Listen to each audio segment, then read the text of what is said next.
لا إله إلا الله محمد رسول الله عليه صلاة الله وآله والأحبة. Assalamualaikum warahmatullahi wabarakatuh. Amru bin Hisham bin Mughirah al-Makhzumi lahir pada tahun 572 Masehi di kota Makkah dan meninggal tahun 624 Masehi, yaitu di kota Badar. Amru bin Hisham dikenal juga sebagai Abu Hakam. Dia adalah salah satu tokoh pemimpin penduduk Mekah pada masa pra-Islam. Julukannya Abu Hakam yang bermakna bapak kebijaksanaan atau orang tua yang bijaksana. Namun peran dan pandangannya berubah secara dramatis setelah Nabi Muhammad SAW menyebarkan risalahnya. Sebelum dakwah Rasulullah, Amru bin Hisham adalah sosok yang dihormati dan dihargai oleh banyak orang. Namun ketika Nabi Muhammad mulai menyebarkan wahyu dari Allah Subhanahu wa taala dan berdakwah kepada penduduk Makkah, Amru bin Hisham menjadi salah satu orang yang paling keras menentangnya. Dia menolak pesan-pesan Islam dan berusaha memadamkan cahaya kebenaran yang dibawa oleh Rasulullah sallallahu alaihi wasallam. Adapun kisah perubahan sikap Amru bin Hisham ini menggambarkan betapa kuatnya pengaruh dakwah Rasulullah dan bagaimana keyakinan seseorang dapat berubah secara mendalam. Meskipun awalnya dihormati sebagai Abu Hakam, dia akhirnya dikenang sebagai musuh dakwah Islam yang keras. Padahal dia masih ada hubungan persaudaraan, yakni antara Abu Hakam dan Rasulullah sallallahu alaihi wasallam. Abu al-Hakam ini menentang dakwah Nabi Shallallahu Alaihi Wasallam dengan melakukan cara apapun, baik itu dengan tindakan kasar maupun melalui peperangan. Dia adalah salah satu tokoh yang paling memusuhi Rasulullah Shallallahu Alaihi Wasallam waktu itu. Karena kerasnya penentangan dari Abu Hakam ini, akhirnya dia mendapat julukan Abu Jahal, yang artinya bapak kebodohan atau bermakna orang yang bodoh. Julukan ini mencerminkan ketidakbijaksanaannya dalam menentang kebenaran yang dibawa oleh Nabi Muhammad sallallahu alaihi wasallam. Kata bodoh yang disematkan pada Amru bin Hisham tidak sepenuhnya mencerminkan ketidakcerdasannya dalam arti sebenarnya.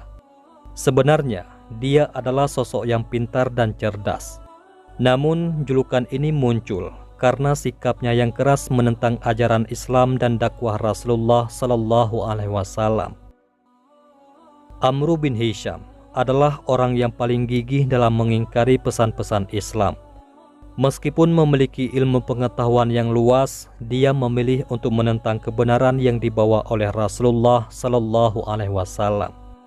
Menurut sebuah riwayat, Abu Jahal sebenarnya percaya bahwa Nabi Muhammad sallallahu alaihi wasallam adalah nabi terakhir yang diutus oleh Allah Subhanahu wa taala. Namun, kesombongannya menghalangi langkahnya untuk bersyahadat hingga akhir hayatnya. Sebagaimana halnya iblis, meskipun dia mengetahui bahwa Allah adalah pencipta segalanya, tetapi dia tetap sombong dan menolak perintahnya untuk bersujud kepada Nabi Adam alaihissalam. Kesombongannya menghalangi langkahnya menuju ketaatan, dan dia menjadi contoh nyata tentang bagaimana kesombongan dapat menghalangi seseorang dari mengikuti kebenaran. Saat terik matahari di kampung Badar, yaitu Madinah, pada tanggal 17 Ramadan tahun kedua Hijriyah, atau bertepatan dengan 13 Maret 624 Masehi, di sana terasa lebih panas dari biasanya. Pada saat itu, di tanggal itu terjadilah pertempuran terbesar dalam sejarah Islam. Terbesar bukan berarti itu pertempuran yang melibatkan banyak orang, tapi menjadi besar kisahnya karena jumlah pasukan kaum muslimin hanya 313 orang saja. Mereka harus melawan pasukan kafir Quraisy dari Mekah yang jumlahnya 1000 orang, yang pada akhirnya hasil dari pertempuran itu dimenangkan oleh pasukan kaum muslimin.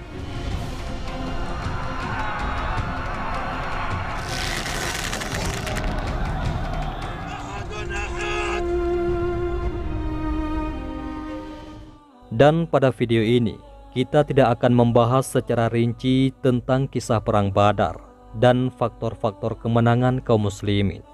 Akan tetapi kita akan memfokuskan perhatian pada sudut pandang Abu Jahalnya saja.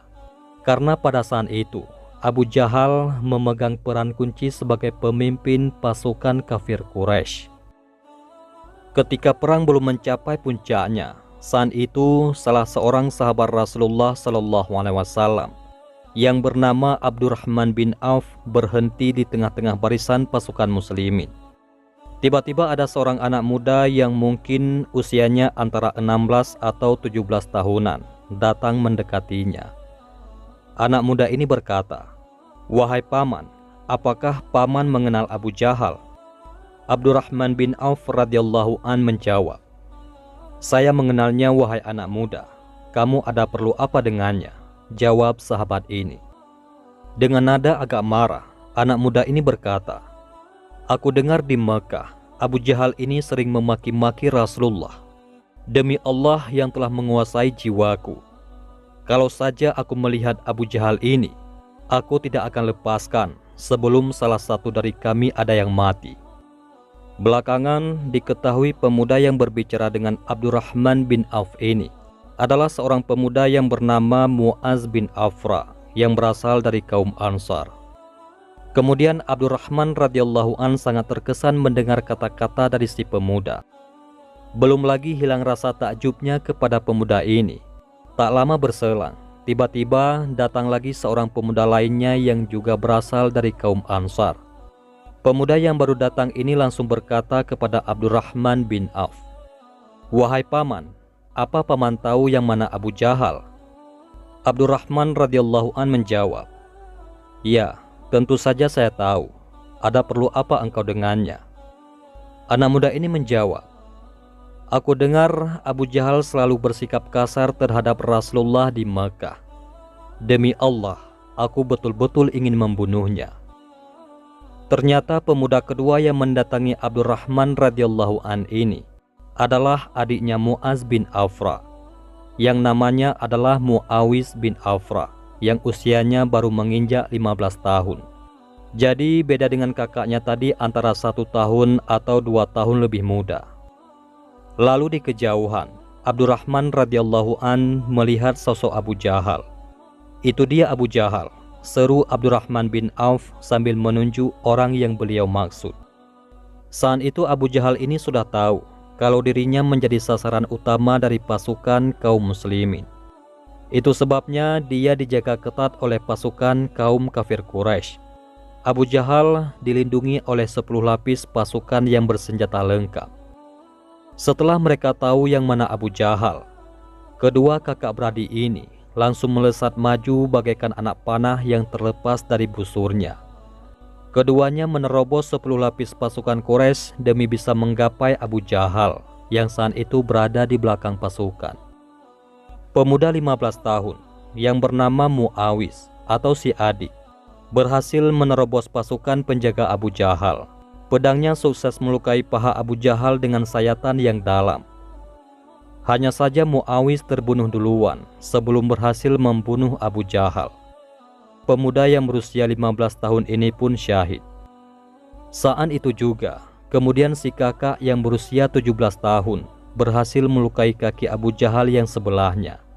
Dan Mu'az atau si kakak ini menjemput syahid seperti adiknya. Pemuda 17 tahun itu terbunuh juga sebelum membunuh Abu Jahal.